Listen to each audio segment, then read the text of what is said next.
So, but it's great to meet you. Thank you for taking a minute out for the show today. I appreciate it. Yeah, thank you for having me. I'm Yeah. excited. Yeah, me too. So before we get into your world of marketing and sales, I want to know 4 years ago, this global pandemic began and we were all wrapping our heads around it. How did you make it through that time period and how did it subsequently change you? Yeah, great question. It was a very significant time. I actually used to host in-person retreats pre-COVID, and just when the pandemic was, reaching the first start of when all the lockdowns started happening, it was about March. We were actually going to have a retreat in Panama. So we had to cancel everything. The bookings, we had clients who had booked in all the things. It was a 7-day getaway, the resort, flights, all the things. And literally like my business was shut down. The whole retreat thing was shut down because nobody knew what was going to happen, when we were going to get back in person. And so it was very profound for me, and in a way, a blessing in disguise because it really pushed me to look at, okay, how can I do this online? And what does online look like? And that's when I transitioned to being able to go in deeper with online, so marketing and sales, but now doing it fully remote and seeing how I can still create that impact, still help entrepreneurs, but in a way now that is not limited to, being in person. So you essentially help people, business people, therapists and coaches bring in new clients through social media. But if I was to put you in front of a bunch of third graders at career day and you had to explain what you do on a daily basis, how, Hmm. if one of the kids says, "Hey, what do you do for a living?" How would you explain it to a third grader? Yeah, that's a great question. I would say, um, I help you get more clients. I help Yeah. you get more clients, really, so that you can, yeah, create more impact. So what did you want to be in the third grade? What was your dream? I actually wanted to be a pilot. Okay. Have you taken any lessons? Do you fly? No, I don't. Okay. Okay. All right. So No. talk to me a little bit about where you were born and raised and how this became your life, where you help people through social media. How did these skills get acquired? Absolutely. So I actually was born and raised in Kenya, and immigrated to Canada for university. And then I did my undergrad in Toronto, and then it was business. The thing was, get a job, kind of get your foot in the ground kind of thing. So I worked for the Royal Bank of Canada for about 5 years, different roles from finance to tech, product management. But marketing and sales was always something that I found my passion in. Um, and I very much enjoyed the entrepreneurial space. There's just something about working with entrepreneurs that I feel really like the energy lit me up. And so while I was working my 9 to 5 job, I started venturing into seeing what else is out there. I used to have coffee chats with entrepreneurs, looking at other different businesses, things like that. Um, and so the first thing that I actually ventured into was hosting retreats for entrepreneurs, which was combining my passion for teaching marketing and sales, but also travel at that time. And then COVID happened and I transitioned online. So yeah. Yeah. So did you always have it on your radar that you wanted to get out of being in a big company and do your own thing? Yeah, absolutely. So my dad is an entrepreneur and he always ignited that spirit of, yes, go out there, learn, get the experience, but eventually like do your own thing. And definitely in corporate, I felt like there was a cap on where I could go or what I could do, or my potential was not fully being utilized. So I did have it in mind that eventually this is what I want to do. I just didn't know how it was going to pan out that time. Yeah. So let me ask you this.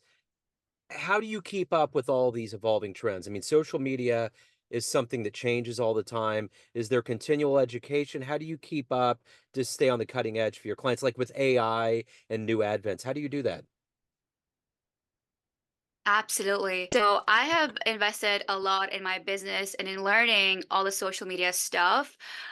Social media is one part of it, but it's also, the branding, the marketing, the creating offers, the storytelling, the content part. There's so much to it. And I'm constantly learning. So I have mentors that I'm working with constantly. Now I'm delving more into paid marketing, whereas previously my expertise was organic marketing.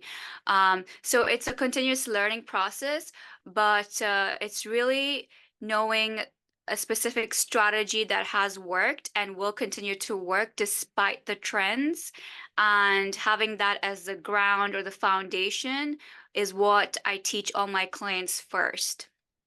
So, what's a business model out there? Or what's a business entity out there that respect and admire that kind of rose up from the ashes or started at the ground and has worked into a big company at this point? Is there a model out there that you actually admire and look up to? Um, yeah, there are many business models, like even in the coaching space or even outside of it. But I would say like I really look up to like Alex Hormozy, just like how he's built his business from the ground up, like with Gym Launch, from starting to teach gym owners how to grow their business, and just the way they've scaled from like initially just doing cold calls and sales and all of that stuff to the place they are right now. Obviously, that's like grand scheme of things, but there's definitely a lot of business models that are like first you build the foundations, you get your first clients in, get the numbers in, have the basics of marketing in like really well, and then look at how you want to scale in different ways of how you can actually do that. So, who's been a hero or an inspiration for you in your life? Um, I have lots of mentors that I can say I look up to. But I would say really it's my dad. Yeah. He's been incredibly passionate about what he does as an entrepreneur. And just seeing that drive inside of him, it really ignited the same passion in me of like when you really love what you do, um, it doesn't matter how long you work, how many hours you work, it doesn't feel like work. And that's where I can say I'm blessed to be able to say that, because a lot of people are, usually ask me, how did you find what you're doing? And, finding something that's fulfilling. It doesn't just happen overnight. It's been a journey. And to be able to say that I really enjoy what I do is something that I'm really grateful for. So, if you could meet one person alive on the planet right now that you find fascinating, whether it would benefit you in a business sense or otherwise, who would that person be? Someone you would want to spend time with? Oh, that's a great question. Yeah. Um, there's so many people, but I would say Oprah Winfrey. Okay. Yeah. I absolutely love just first of all like her backstory, and I've watched so many of her shows, and just her ability to create a safe space where she's able to allow for the other person to express themselves and share their story and go deeper, and creating such a profound impact, through that, just the way you're doing on your show, right? Like bringing experts on here, and sharing their story or their expertise, and people come and listen into this and get inspiration, get ideas. It creates impact in such a profound way. Um, so yeah, it's really cool. Excellent. So, you're in a position to give your clients good advice and lead them in the right direction. I'm curious, what's the best advice that you've ever gotten? The best advice I've ever gotten, I would say imperfect action drives you forward. Okay. Yeah, I feel Yeah. like a lot of times I tell this to my clients, even I remind myself all the time, because we want things to be perfect. And so that kind of delays us from just getting the thing out, whatever Yeah. that is. It's a piece of content or whatever. It's like just do it and don't be scared to fail, because you'll learn through that experience. Yeah, that is great advice. So, of all of the clients that you've had so far on your entrepreneurial journey, What's one of them that you grew the most or one of your fondest memories of a client that you helped? Yeah, absolutely. One of my clients, Jen, she actually came to me when she was working with Deloitte, but she had taken a sort of a gap or a break because she had a baby and she wanted to spend more time with her kid. And she didn't want to go back to her corporate job. And so she was just starting out with her business. And yeah, I was able to help her get consistent income and consistent clients to a place where she didn't need to go back to working her job, and she was able to spend more time with her newly born daughter and really have that freedom to be able to live life on a bigger scale, bigger level. Um, so that's definitely one I'm proud of. So let's say you have a dream tonight. You run into a much younger version of yourself, say in high school. You can give that version of you a piece of advice based on the life you've led, the wisdom you've gained so far. What advice would you give that young version of you? Oh, that's a great question. Yeah. Um, I would say, I would say, enjoy the journey. Yeah. I think this is something that I'm still reminding myself of as entrepreneurs. We get so into what we're doing, and it's sometimes, I used to be a workaholic of like I'm obsessed with what I want to do. But it's like just enjoy the journey and understand that where you want to go, you have a vision for where you want to go, but it's gonna take some time, and you will get there eventually, and you can choose a path to get there being like stressed out and burnt out in the process, or you can just choose to get there and enjoy the journey while you get there, and just moving forward with a sense of certainty and knowingness versus sense of like doubt and worry and fear. I feel like would be the advice I would give my younger self, and I give it to myself even today. Yeah, sure. So let me ask you this. Of all of the things that you've done and achieved up to this point, what are you the proudest of? Oh, it's I I would say it's every time I get off a call with a client and they have a transformation. It could be the little smallest thing.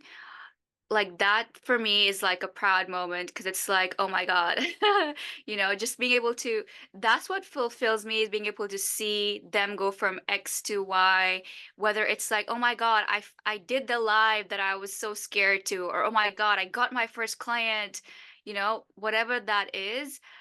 That is like for me, it's my proud moment because I'm like, yes, I was able to help them through to achieve that. And it makes everything else that I do in the business kind of worth it. Yeah.